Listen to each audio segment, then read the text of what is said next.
честити нови birthday. Денес ќе ви кажам дека ние, јас, Матеј и Филип планиравме да правиме видеа секој ден по 1 до 2, највеќе 3.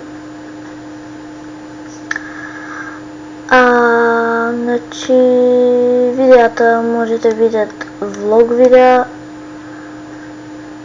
геймплей или туториал. Сега